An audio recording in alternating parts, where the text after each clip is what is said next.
أعوذ بالله من الشيطان الرجيم بسم الله الرحمن الرحيم وما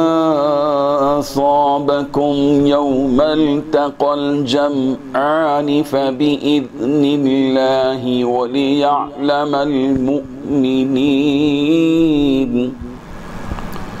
وليعلم الذين نافقوا وقيل لهم تعالوا قاتلوا في سبيل الله أو ادفعوا قالوا لو نعلم قتالا لاتبعناكم هم للكفر يومئذ أقرب منهم للإيمان يقولون بأفواههم ما ليس في قلوبهم والله أعلم بما يكتمون صدق اللہ العظیم۔ حاضرین و ناظرین، یہ درس نمبر 294 ہے، 294 سورہ آل عمران کی 2 آیتوں کی تلاوت کی گئی، 166 167 166 اور 167۔ لفظی معنی دیکھیے، وما اصابکم، اور جو کچھ کے مصیبت تم کو پہنچی، یوم، اس دن جس دن کے التقى الجمعان، دونوں جماعتیں آپس میں باہم مقابل ہوئی، فبإذن اللہ، وہ اللہ کے حکم سے تھا، وَلِيَعْلَمَ الْمُؤْمِنِينَ، اور اس لیے بھی کہ اللہ تعالیٰ ایمان والوں کو جانے اور آزمائیں، وَلِيَعْلَمَ الَّذِينَ نَافَقُوا، اور ان لوگوں کو بھی جانے اور آزمائیں جنہوں نے نفاق کا معاملہ کیا۔ وَقِيلَ لَهُمْ، اور ان سے کہا گیا منافقین سے کہ تعالو، آؤ، قاتلوا فی سبیل اللہ، اللہ کی راہ میں قتال کرو، او ادفعوا، یا کم سے کم دفاع کرو، قالو، منافقوں نے کہا، لو نعلم قتالا، اگر ہم ڈھنگ کی جنگ اس کو سمجھتے اور جانتے، لاتبعناکم، تو ضرور ہم تمہارے پیچھے پیچھے چلتے، ہم للکفر، یہ منافقین کفر کے، یومئذ، اس دن، اقرب، قریب ہیں،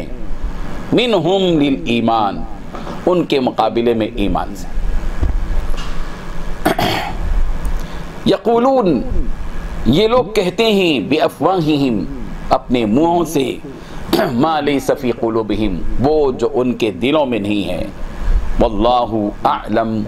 اور اللہ بہتر جانتا ہے، بما، اس چیز کو جو یکتمون، وہ چھپا رہے ہیں۔ پوری آیت کا ترجمہ یہ ہے،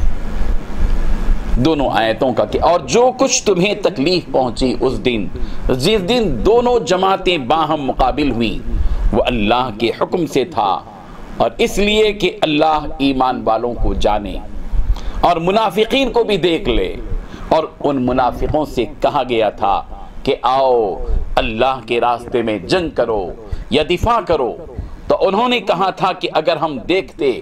کہ جنگ کی طرح جنگ ہوگی تو ہم ضرور آپ کے پیچھے چلتے۔ اس دن جب وہ یہ بات کر رہے تھے، وہ ایمان کی بنسبت کفر سے زیادہ قریب تھے۔ وہ اپنے منہ سے وہ بات کہتے ہیں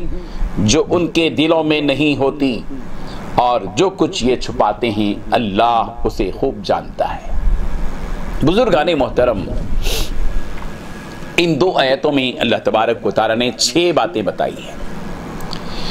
پہلی بات اللہ تبارک و تعالیٰ نے یہ بات بتائی کہ جنگ احد کے موقع پر جب دونوں لشکر آپس میں ٹکرائے اور تم کو جو تکلیف پہنچی، یہ سب اللہ ہی کے حکم سے پہنچی ہے۔ یہ مت سمجھو کہ جنگ کے دوران تم کو جو تکلیف پہنچی وہ اللہ کے ارادے کے بغیر ہو گیا یا اللہ کے حکم کے بغیر ہو گیا، ایسا نہیں، ہر کام اللہ کے حکم اور اس کے ارادے سے ہوتا ہے۔ کبھی کبھی آدمی کے ذہن میں آ جاتی ہے یہ بات کہ اللہ کے ارادے کے باہر، اس کے قبضے کے باہر کی چیز ہے، ایسا نہیں ہے۔ ہمارے اندر بھی جو حالات آتے ہیں، کبھی ہم پر کوئی مسلط ہو جاتا ہے، کبھی ہم مغلوب ہو جاتے ہیں، تو ہم یہ سمجھتے ہیں کہ اللہ کے ارادے کے بغیر ہو رہا ہے۔ یہ سب کچھ اللہ کے ارادے کے ساتھ ہو رہا ہے، اللہ کے حکم سے ہو رہا ہے۔ دوسری بات اللہ تبارک و تعالی نے یہ بات بتائی کہ یہ جو تکلیف پہنچی، کیوں پہنچی؟ یہ دراصل امتحان ہے۔ اللہ تبارک و تعالی نے یہ تکلیف اسے پہنچائی، اور تم کو جو تکلیف پہنچی، یہ جو آزمائش آئی، جو مصیبتیں آئی، حالات آئے، اس میں ہماری حکمت یہ تھی کہ ہم آزمانا چاہتے تھے کہ کون مخلص مسلمان ہے اور کون شریر منافق ہے،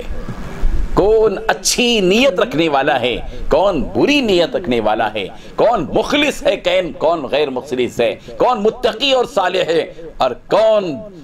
جو ہے فاسق اور فاجر ہے۔ یہ ہم جاننا چاہ رہے تھے۔ ہم جان لیے جو مخلص تھے انہوں نے لڑائی لڑی، جنگ میں حصہ لیا، اور جو مخلص نہیں تھے وہ جنگ سے پہلے ہی نکل گئے اپنے سردار کے ساتھ، منافق کے ساتھ۔ معلوم ہو گیا یہ جو حالات آتے ہیں امتحان ہے۔ تیسری بات یہ بتائی اللہ تبارک و تعالیٰ نے، ان سے کہا گیا، منافقین سے جنگ کے موقع پر جب عبداللہ ابن ابی اپنے دوستوں کے ساتھ نکل کر چلا گیا، 300 افراد کو لے کر نکل گیا، ان سے کہا گیا کہ آؤ بھائی جنگ میں شریک ہو جاؤ، اللہ کی راہ میں قتال کرو، اگر قتال نہیں کم سے کم دفاع تو کرو، تمہاری وجہ سے کچھ بھیڑ تو معلوم ہو، ظاہری طور پر غلبے کی ایک شکل ہوگی، دفاع کے طور پر تو آؤ۔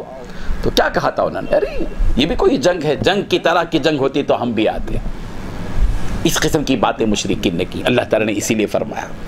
قیل لہم، ان سے کہا گیا تعالوا آؤ قاتلوا فی سبیل اللہ، اللہ کی راہ میں آگے قتال کرو،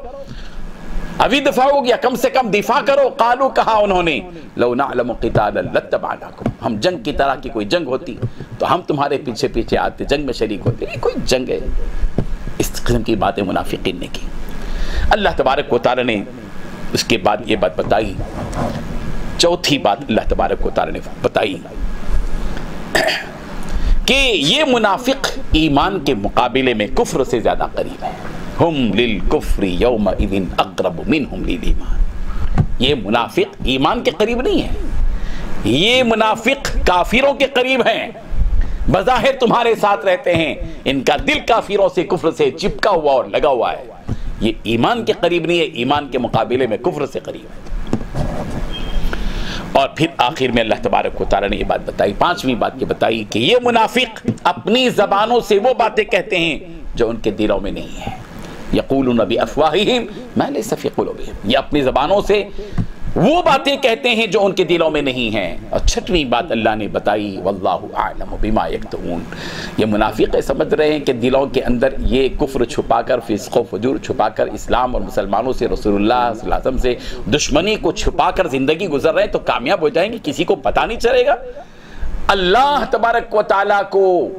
پورا علم ہے، بہت زیادہ جاننے والے ہیں اللہ تبارک و تعالیٰ، واللہ اعلم، اللہ تبارک و تعالیٰ بہتر طور پر جانتے ہیں اس بات کو، بما یکتمون، جو اپنے دلوں میں چھپا رہے ہیں۔ اللہ تبارک و تعالیٰ ہم سب کے دلوں کو نفاق سے بچائے، اور ہم سب کو اللہ تبارک و تعالیٰ وہ مومن بنائے جس ایمان کا تقاضا اللہ تبارک و تعالیٰ ہم سے ہے۔ وآخر دعوانا ان الحمدللہ رب العالمین۔ لا إله إلا الله، لا إله